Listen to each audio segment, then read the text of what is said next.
Hello and welcome to another episode on the Everyday Joy podcast. I'm your host, Joy Ravella, and I cannot wait to unpack today's verse.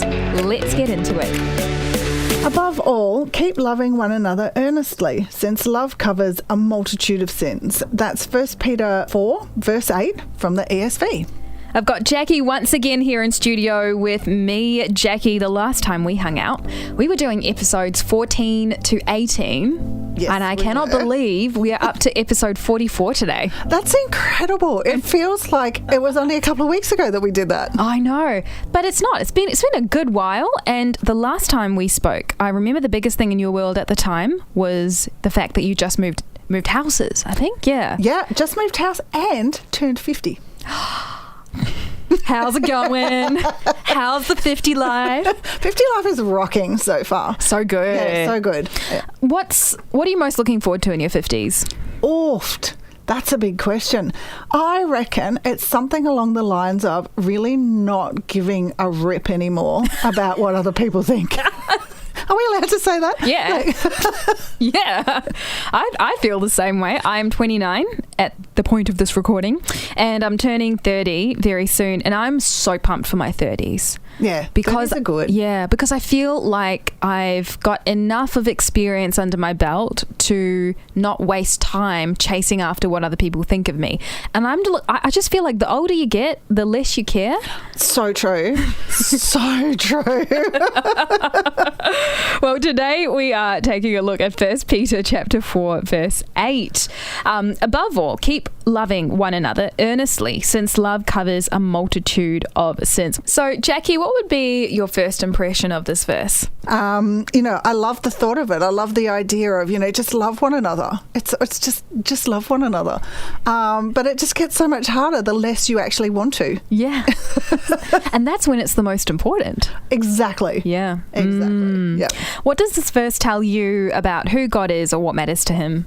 I think it tells me that he actually does want us to love like him, and that his love is perfect love. So, it talks about if you want to get a little bit technical, the Greek word used in this verse for love is agape love. So that's the highest form of love. It's, enemy embracing. It actively seeks the well-being of other people, above yourself, and it reflects the very heartbeat of God. That's what it tells me about him, is that he wants us to love like that. And it's interesting you mention the Greek word for love, because we have one word for love, but I think English is unique in the sense that there is only one word for this. In so many other languages, I know that, with my Indian background, there's so many Indian languages, first of all, but there's so many different ways to express that word love, and it's different for family, it's different for friends, it's different for loving people in the hard times versus the good times.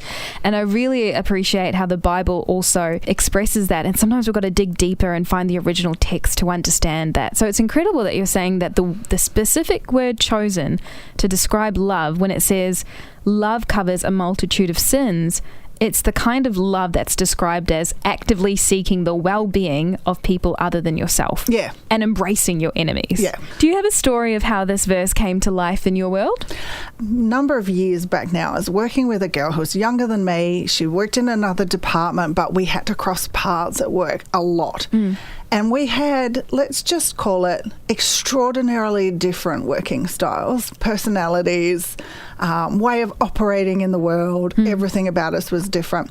She was gorgeous. She loved people. She loved God. We were working in a ministry together, and we were both full on for this. And so we had that in common. But everything else and everything she did was just grated. She just rubbed you the wrong way. Just rubbed the wrong way. And I could see that she was, a lovely person, I could see, but didn't communicate the same way. So that's a huge thing. Yeah. So I would try and explain something how I like to communicate, and she would look at me going, I have no idea what you're talking about. And so I'd try another way, and she'd say, no, you're not making any sense.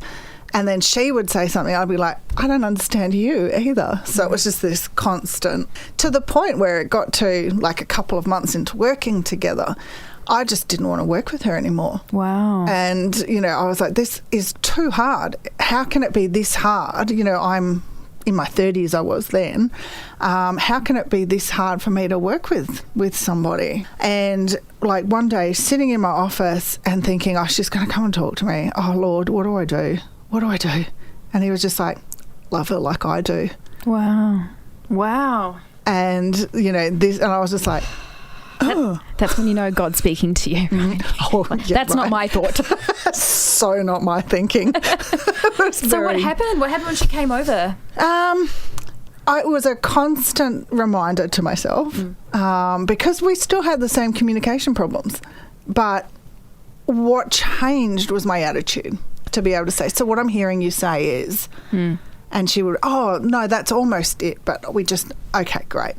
And I don't think she ever had any idea of that's what went on in my head behind the scenes, but it was a much better working relationship. Yeah, and I think, so many times it comes down to communication. Yeah. And understanding that person's communication styles. I remember when Ari and I did our premarital sort of counselling sessions, and the one thing they just kept talking about over and over was active listening. Mm-hmm. It's making sure that you understand what the person is saying, not assuming to understand. So it's like you were saying, reflecting back. So when someone says, oh, I feel really tired today, because it's just been a rough day at work, I would say to Ari, for example, oh, are you saying that work was really rough today, or are you feeling really tired and exhausted? Like, I'd just find clarifying question, was it the work? Was it how you're feeling about work? Two different things.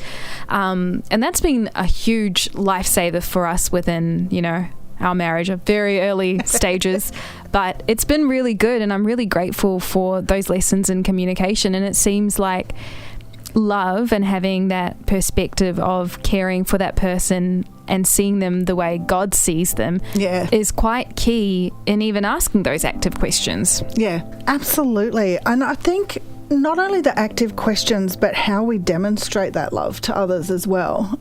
In Romans 5:8, it actually says, God demonstrated his own agape love for us. While we were still sinners, the Messiah died for us. And how better to put it, especially with Easter rolling in later this week as well. What an amazing amount of love is that? He gave his one and only son. He sacrificed his one and only son for us so that we shouldn't be sinners anymore. And how much, we don't have to do that to anybody else. We can just demonstrate that love to others. So, love God, love others. It all comes back to love. It's so important, and it's what he wants us to do. Today, we are talking about love. Now, sometimes we can think about it in a very rom-com-esque kind of way or pop star hit kind of way, and that's a really, it just doesn't really do justice to the power and the strength that is in the word love. There's a great movie, it's called Brother Bear, one of my all-time favorites, and I love Phil Collins music, so it's a win-win-win for me. But this movie explores the idea of love. And the main character gets this, how do I put it? I don't want to spoil too much of the movie, but the main character gets a word. And this word is meant to define his journey into manhood. And so he's thinking, maybe the word I'll get is bravery, or maybe it'll be strength. And so he had all of these ideas of what it could be. And then as he's about to get that word, he gets love. And he is absolutely frustrated. He's distraught. He cannot believe that of all things, he gets love. However, love is one of the most powerful forces in the world. We are so incredibly switched on, and we respond so much better when love enters the conversation, love enters the thought process, or love enters the covering of a multitude of sins. And that's what this verse is all about. Now, love isn't all about slapping on a smile or pretending things are okay when they're not. Love is speaking the truth at the right time in the right way. Love is choosing to forgive because God forgave us. Love is sacrifice. Love is choosing to wait a few days before you bring up that conversation because this person is going through a difficult time right now. Love is writing that email but not sending it. Love is having that conversation and making sure you understand that person. And those are just a few ideas of how you can apply this verse today. If you have a difficult relationship with someone, whether it's at work or at home, and if this is a relationship that you are called to or you need to grow in some way, allow love to make its way in your heart. 1 Peter chapter 4, verse 8.